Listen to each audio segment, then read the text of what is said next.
The one lacrosse drill that nobody is doing.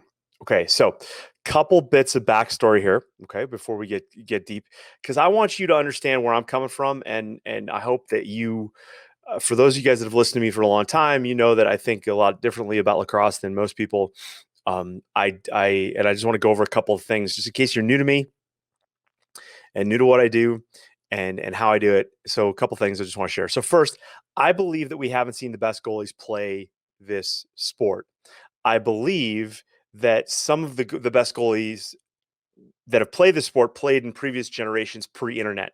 All right. So for those of us who are old enough to remember, like pre-internet, pre-Instagram, we know some damn good lacrosse goalies. Okay, and who would probably fare really, really well in today's game. Okay, so I believe that a lot of what you see, you know, on YouTube, on Instagram, whatnot, TikTok, is not the best goalies. That's not the best example of what's possible. Okay. I don't believe that a sub 60% save percentage is a good deal. Okay. I believe that we can do better than that. And I believe the whole reason why you're here listening to me is we're looking for ways to basically bump that save percentage north and north of 60%. And just to clarify, we had an interesting discussion in our Facebook group at Creating Lacrosse Goalie of the Future about shots at goal and save percentage versus shots on goal and save percentage. So some parents kind of mistake this and they come up with like, hey, my goalie's doing great. They're at 70%, but they might be figuring shots at goal versus shots on goal. And I'm not going to get into that tonight, but it's a little bit of math. I don't like math. Just kidding. I love math, but it's important to understand. So I also believe that being fundamentally focused on only making saves with your stick is no longer helping the field lacrosse goalie. Okay, we're missing out. Okay, and some of the evolution of the stance that you see, like wide stance, weird stick over your stick side, like it's just bastardized lacrosse that hasn't been well coached and hasn't been fixed.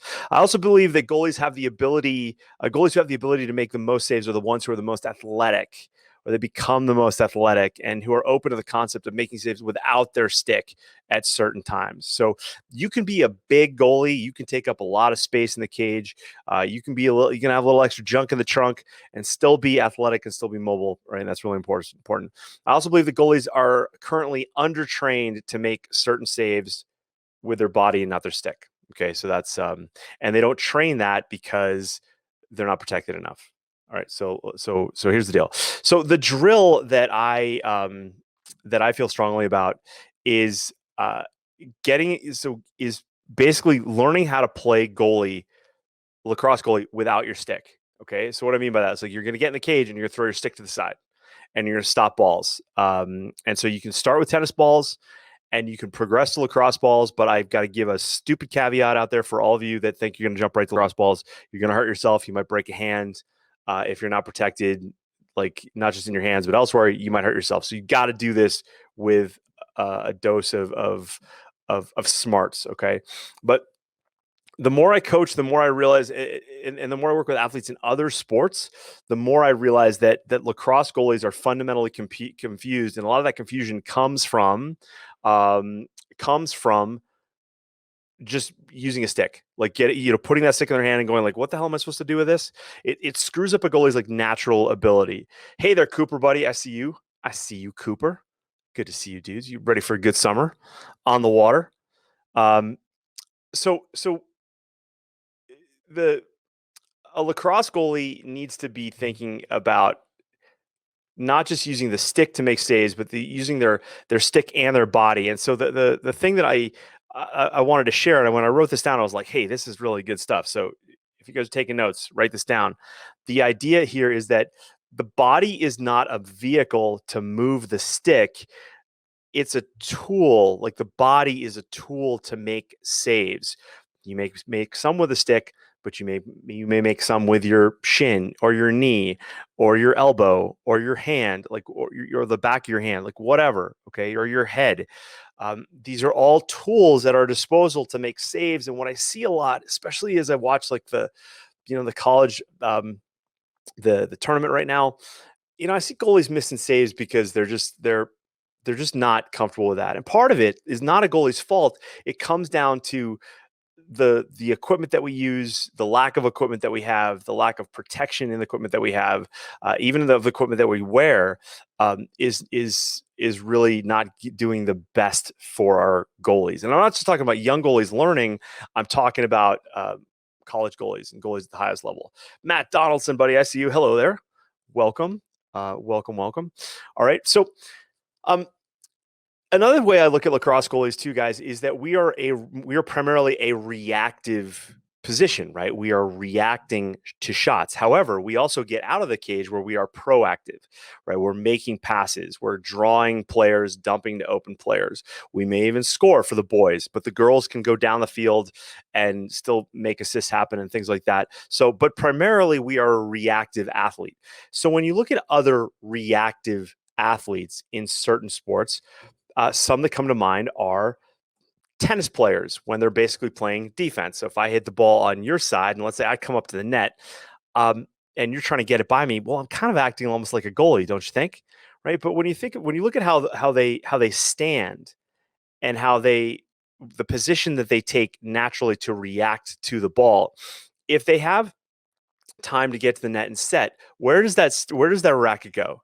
It goes in front of them. It goes centrally located in front. And the more I work on this, the more I talk about this, the more I'm kind of formulating the argument that lacrosse goalies need to stand with their stick more, the head of their stick more centrally located.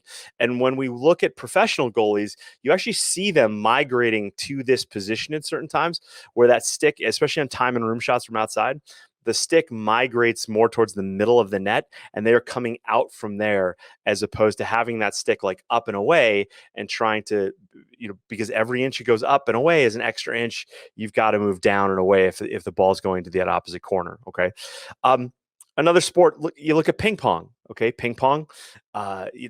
When athletes will rotate to slam the ball on the other side, whether it's their forehand or their backhand, but primarily they will stand ready with their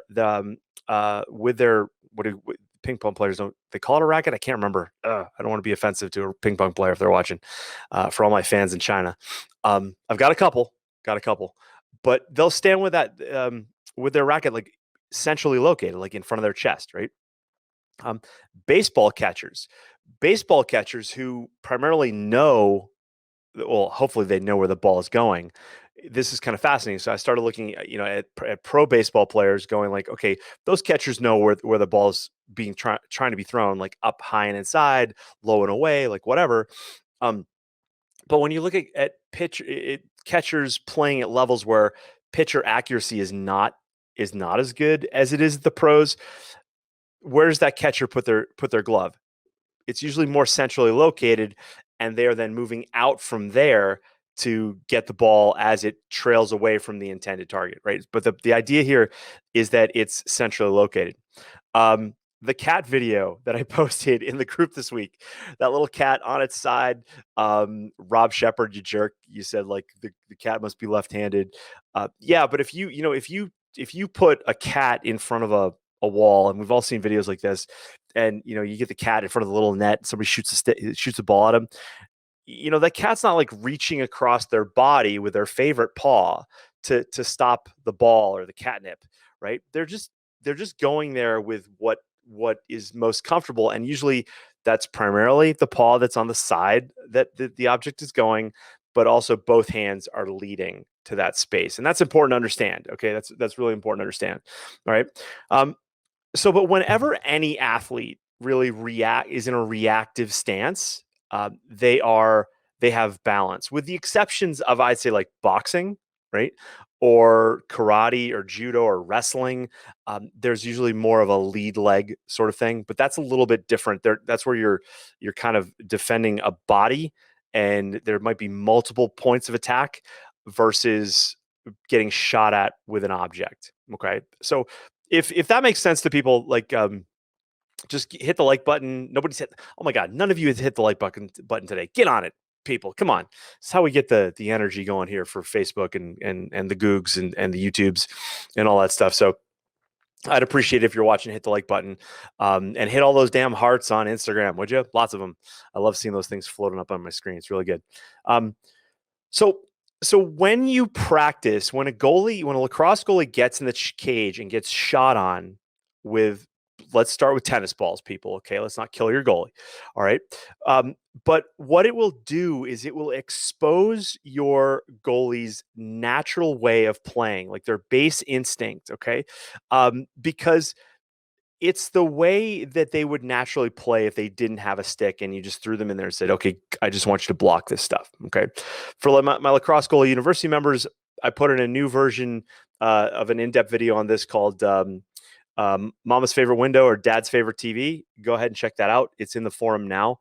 But the idea is that, when you throw a stick in a player's hand, it really, I think fundamentally, it starts to limit the natural abilities of a natural athletic lacrosse goalie. Okay, so something to consider. Um, Also, it increases when you do this drill. It increases your goalie's inventory of saves. Right. So I talk about the language of lacrosse. I also talk about like a goalie is learning a shot library, like a shooter's library.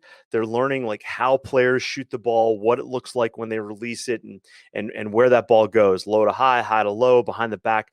The goalie is learning a shooter's library, right?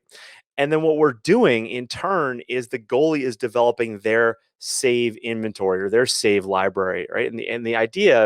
Um, and the idea is that the for those of you guys that remember libraries and librarians, right? You would go in and you would say, "I'm looking for a book on whatever underwater basket weaving," and she would go, usually it was a she, would go look through the Dewey Decimal System and be like, boom, here you go. Right. So that the best librarians were the ones that had the most answers, right? Had the best answers, and they had the largest inventory, right? And the best libraries are the ones you would like to go to, or the ones that had the most books to answer your question, right? So that's how I view a lacrosse goalie. That we want a lacrosse goalie to be able to withstand the most challenges, right? I wrote about this in my book, and about the idea that an athlete has two jobs. One is to withstand challenges and take advantage of opportunities. That's it. That's everything a goalie does or an athlete does boils down to those two things. And so you need to keep that in mind. So what we're doing is we're developing a lacrosse goalie's save library. And when you do this drill, they start to realize, like, wow, okay, I have more options, because you will all agree with me, right? Everybody will agree with me that when the ball is shot from too close or too fast at a certain time, the goalie can't get their stick on the ball. The question then is, what else can the goalie do to make that save? What else do they need to use to get in front of that ball? Maybe it's a foot, maybe it's a shin, maybe it's a knee, right? Maybe it's their left ovary, right? Who knows, right? But the idea is we want to upgrade the lacrosse goalie's inventory. Okay. Bob McGee, great question. Bob writes, understand the drill. Should they be able to use their hands? Completely, totally. I've shared this story before, but a number of years ago, I actually shot video of me in the cage with Holden Catoni, who lives here in Calgary, Alberta. Used to. Holden went to Johns Hopkins. I actually was his strength and conditioning coach when he was like 14, playing box lacrosse up here in Alberta. Went to Johns Hopkins, was a second team All American, I think his sophomore year. Got him back here over Christmas, took some shots, and I did exactly that. I hopped in the cage, and he shot full on lacrosse balls at me. And so, and to be honest, I actually got a hairline fracture in my hand, making a save. But he had a hard time scoring on me, and he was kind of shocked. He's like, "I've never seen somebody do this," and he was, and I'm not trying to toot my own horn there, but it was just proof that, hey, wow, like I was actually making more saves without my stick than I was with my stick. Okay. And so I had baseball catcher shin guards on, I had football pants, I had a hockey goalie cup, and I just used my normal lacrosse gloves, goalie gloves. And I wish I had something a little bit thicker on my hand, because yeah, I caught one with my left hand, and yeah, it hurt. It wasn't that I couldn't play, but I was like, for a few weeks, I was like, ow. But the point was, is like, okay, naturally, I was like, well, wait a second. If I've got my goalie stick in my right hand and I get a shot to my off stick side, how am I going to make that save?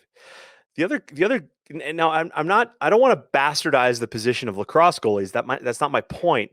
My point is, though, I want people to kind of think through this a little bit and go, how else can we be doing this? What's a better use of our time in front of this 6 by 6 foot square, right? What do we do about that? Okay. So, so your goalie, by doing this, is going to start to just kind of evolve and go like, wow, um, I got more options here than I thought of. Now, when you put the stick back in their hands, they go back in the cage and they actually have a much better.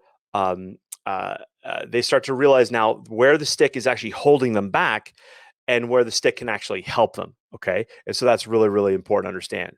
Frank Segreto, I see you. S Stevens322, I see you on Instagram. Question in here. Let me just read through the question. I had a hard time with actually dedicating time. How much time should I take from the rest of the team? Okay, I'm going to cover this. Who is asking that? This is a great question. And whoever just asked this question, I am going to come back to that at the end. All right, where are you? I can't see. Gus Rourke, I see you, buddy. Okay, I'm going to come back to that at the end. This is a great question. It's a question about allocating practice time to goalies, and Gus, I appreciate you actually bringing it up because I had a question from some moms earlier this week, and I promised I would answer this question. So I'm going to save it to the end. So hang tight or come back, but it's a great question. Okay, Lauren Redfern, I see you. Good to see you as well. Lauren, congratulations on graduating. That's really cool. Welcome to the rest of your life. This is really good stuff. All right. So, and Gus, if I forget to answer that question, please come back to me. All right. All right. So good stuff. All right. So when to do this drill, when to play without your stick? Well, why not every day, right? Why not go out, start with your movement prep, get a goalie like loose and activated, and then get him in the cage, but get him without the stick. Loose and fun and reactive. It's way better than doing like ball toss drills or trying to trick your own, like drop a ball and try to catch it, try to, make you think that that's like you doing something for you. All right. It's a better use of your time. You don't necessarily need a coach to do that, right? You could have a goalie and another goalie. You could have one goalie shooting with a short stick. You'd have the other goalie just working without their hands. You have all these options there. But the idea is that you could do this before practice, before you even get a stick. All right. You can do it after practice, right? You can do it anytime. One of the things I tell a lot of my goalies is like, listen, because now this time of year, people are asking like, hey, what camp should I go to? It's the most popular blog post on my blog at lacrossegoalieuniversity.com right now. People are searching for like, what camp should I send my lacrosse goalie to? Now, I would like to see you join Lacrosse Goalie University so I can help you selfishly, but I would also encourage you, you can get a lot done with just pizza night and your goalie and some buddies in the backyard in front of a net. And this is a drill that you could do. You say, all right, guys, listen, fire away. Dad got a whole case of tennis balls from the tennis store or for the tennis center. Just rip them. But again, all rules apply. Protected. I'm going to cover that in a second. So how do you do this drill? There's no rules per se. You can work from inside, like far outside. You can work from in close. Okay. This is a great drill to do. This is a great drill to do to work on crease cranks. Okay. Because one of the things that almost hamstrings lacrosse goalies is when they're trying to make every stave with just their stick, and then they actually have to make it with their body, or make it with an elbow or the back of their bottom hand or their foot. They're not apt to want to do it because they're worried about getting hurt, right? So now's a great time to just load up the tennis balls and fire away, and fire from a distance that your goalie is normally uncomfortable with. Now, that being said, if you're dealing with college goalies, that's going to be one distance. If you're dealing with high school goalies, that's going to be another distance. If your kid is 6 and she grabbed her brother's goalie stick, and don't be an idiot. Okay. I have to say that. I can't help stupid. Don't be an idiot. All right. So Tracy, Texas. I see. Tracy, are you from Texas? Tracy TX. I gotta assume it's Texas. My goalie loves the no stick part of training. It also seems to help him be lighter on his feet. Yes, it does. Yes, it does. Okay. That's a great observation, Tracy. So, like, you're witness to it already. But this is a drill that nobody really does. So really good. Okay. Um, all right. So Gus, I see you. Who just checked in and gave me some likes? I saw that. Um, Christy Johnson is in Washingtonville, New York. Wow, cool. That's some good. Got some good names in tonight. Good places. So good to see you guys. All right. So, so if lacrosse balls seem too much, okay, here's an interesting progression question. Okay, um, so I was on the phone last night with a new Lacrosse Goalie University member, and their coach, the goalie's coach, head coach, doesn't like him wearing shin guards. And I said, okay, here's how we test that. I come out and I get to work with your coach, and I say, all right, coach, here's what we're gonna do. We're gonna get you in the cage today, coach. Good, right? Good stuff. Yeah, coach's like, yeah, sure, I'm on it. I'm all over it. I'm in the cage. Good stuff, right? Or she goes, yep, I'm ready. Let's go. All right. So we get her in the cage. And I say, all right, coach, you agree that there are times when the ball comes from too close, from too fast, where you can't get your stick on it, depending on where I shoot it, right? Coach will be like, yep, you bet, totally fact. It's just math, geometry, physics. I'm on it. Okay, great. So here's what we're gonna do. So since you can't get your stick on it, we're gonna do this. We're gonna throw your stick away. We're just gonna toss it over here on the side. Why? Why would I want to do that? Well, you just told me, coach, like, you can't, there's some places you can't get your stick to the ball. So let's free up your hands a bit, and let's get rid of the stick and we'll try it out. Okay. He goes, coach goes, oh, okay. All right. So now I come and I grab the lacrosse balls and I fire the first 10 shots at his legs. Coach, tough guy, whatever, doesn't want to lose face. What does he do? Takes the first one off the shin, like that goalies, you all know this shot. It's like where the calf meets the shin bone, right? That little ridge there, that when the ball hits it, you're like swearing like you've never sworn before, but not loud enough so mom can hear you at home, but the moms can hear you in the stands. You know what I'm talking about, right? So coach takes that first one off the shin, right? And he goes, he's like, saved it. Right on. All right, coach, here's another one. Boom, same shot, right? I guarantee you that coach can't get through probably 2, 3, at most 5 shots like that before he goes, that sucks, right? And so that ends the argument of equipment, of shin guards for goalies and things like that. Why? Because I want you to be able to train that save, right? I see goalies, like I was watching the Rutgers North Carolina game, and I saw some shots where goalie gets beat off stick hip, and it's this like weak attempt at getting the hand there. Whereas if you watched a hockey goalie would be like, boom, bottom hand blocker, done, no question, right? So we got to ask ourselves in lacrosse, why aren't we doing that? One, it's because we don't feel protected enough with that glove. But two, then the question is like, why the hell? Why? And then two, the question is like, we haven't trained it enough. I'm not coordinated enough to make that save. And then my other question is like, well, why aren't you coordinated enough to make that save? A soccer goalie is coordinated enough to jump to their left, jump to the right, dive left, dive right. Hockey goalie will butterfly, flare out the left leg, flare out the right leg, blocker save down low, glove save left side, whatever. A field hockey goalie, man, they've evolved where they stand with basically their stick in one hand and their hand in the other, right? No stick in it. They're just like standing like they're blocking a 3-point shot from the arc. I'm not saying we do that, but you got to ask the question, should we? Right? Because if you're in the cage, it doesn't say on the scoreboard, Jimmy saved 9 balls and 3 of them were with his big toe. Right? No, there's none of that. It's either saves, goals against, or whatever. So the question is like, what the hell are we standing here for? Are we going to make the save or not? Right. So we got to train it. So places to work on this drill and are like shots like off stick hip, saves with the legs, dropping low, shots to your chest. Okay.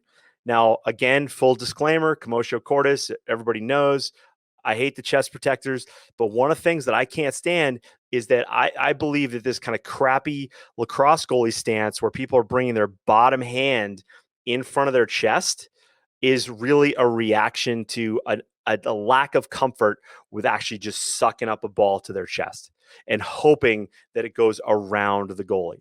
A goalie can't be confident making saves around the edges if they're not first fully comfortable with just sucking one up in the gut, right? Right. That's really, really important to understand. Okay. And I believe that lacrosse goalies, this is why they've retreated into the cage, is they're like, oh, I need more time to react to the ball. BS, BS, right? Like, capital B with the, couple 3 letters, little LL, and then the capital S, and then hit it out of the park with a big exclamation. That's what I'm talking about, man. Like, we got to think this through, dude. Okay. And so any other saves you can think of, your left elbow, your right ovary, because we worked on the left ovary earlier, right? Like, whatever it's got to take. Okay. So who should do this drill? Well, I've given this drill to goalies at the collegiate level all the way down, and I've given it to goalies who are like U8, because I'm like, dude, take your little one, throw him in the cage, and say, all right, Karen. Maybe she's not Karen, she's new and she's excited to play, so she wouldn't be a Karen, would she? Christy. Kim with a Y. No, that's the boys spelling in Australia. Kim with an I. Okay, anyway. So Kim's in the cage and she's all excited. It was like, all right, Kim, this is what we're going to do. Throw that stick down. It's heavy, isn't it? Yeah, it's heavy. Just get in there, kid, and just have at her, right? And you know what you're going to watch Kim do? She's going to bat at stuff like flies, and she's going to make so many saves. And then you're going to put a stick in her hand, and she's going to miss them all. And you're going to be like, maybe Kim should play without her stick. And you're probably thinking maybe I'm a little bit off my rocker, but as you think about this, you realize it's some pretty good points. Okay. So I'll leave you with that. All right. So try this drill and send it to me. Post it in the group at Creating Lacrosse Goalie of the Future. Post in the group. Let's see people doing this and see people having fun with it. And I want to hear your feedback on what you're learning, because the motto of what I do at Lacrosse Goalie University is changing the game one goalie at a time. All right. I fundamentally believe that we can change the entire game by making our goalies better, because I think lacrosse goalies suck in a lot of ways. Right. They're just not very good. And when I work with them, I start going like, all right, listen, there's better ways to play this position. Right. And people usually say like, man, my coach never told me about this. I'm like, that's kind of why you're here. All right. So let's work on that. Okay. So playing without the stick unleashes an inventory of saves your goalie has intuitively, that they have intuitively, but they've been coached out of. All right.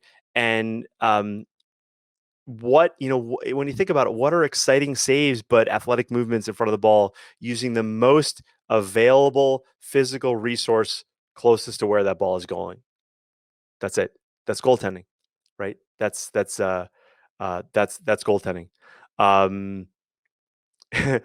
S Stevens 322, is that stop squaring or swearing? And could you just describe that a little bit deeper for me, so I know exactly what you're talking about? I think I know what you're talking about, but I just want to be clear, because that's a term that's not always used like that. Okay, so just give me a little bit more feedback there, and I'll try to clear that up. Okay, all right. Questions? Anybody? If you like that, squatting, not squaring. That's a completely different question, Stevens. We'll get to that. Frank Segretto writes, how about using half caps instead of tennis balls? Half caps? Frank, you got to fill that in for me, buddy. I don't know what you're talking about. Half caps. Half cap. Is that a misspell? Is that a typo? Is that like an Apple autocorrect right there?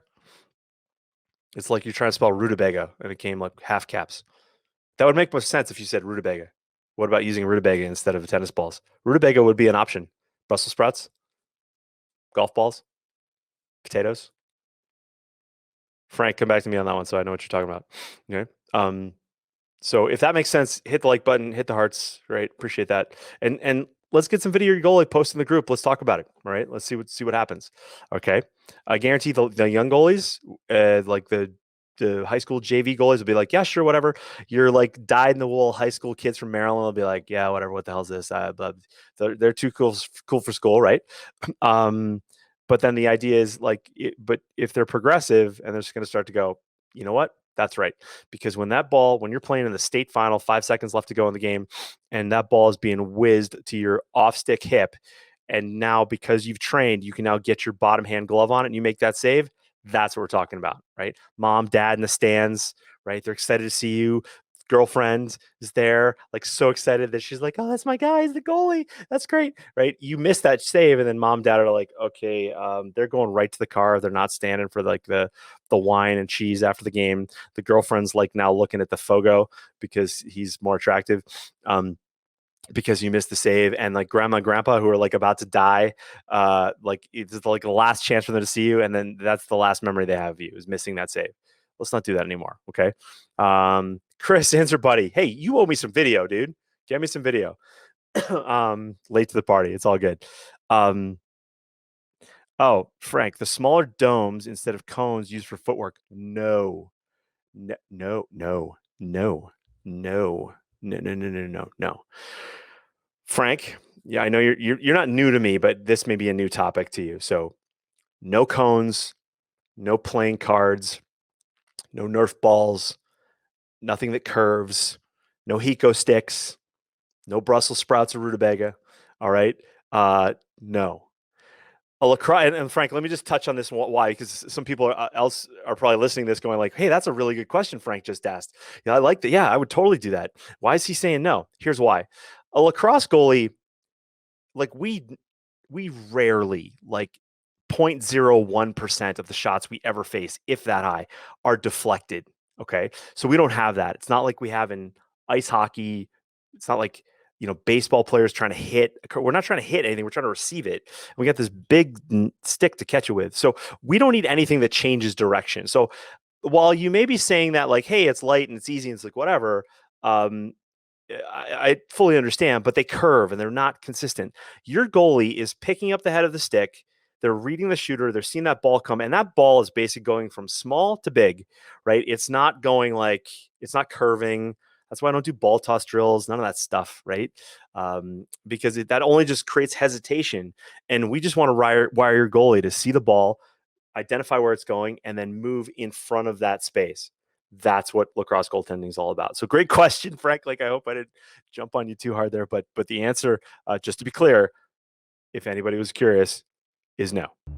All right, guys, thanks for watching and thanks for listening wherever you are. Do me a favor, hit the like button if you like this, and be sure to subscribe if you haven't already. When you're ready, head on over to lacrossegoalieuniversity.com/coaching so I can work with you and your goalie. And while you're at it, check out athletespecific.com to learn more about mental performance and high performance. You may not know this, but I work with athletes in a variety of sports. Lacrosse is my love, but man, I love athletes and the families who support them. So head on over to athletespecific.com, check it out. I'll see you in the next video. Cheers.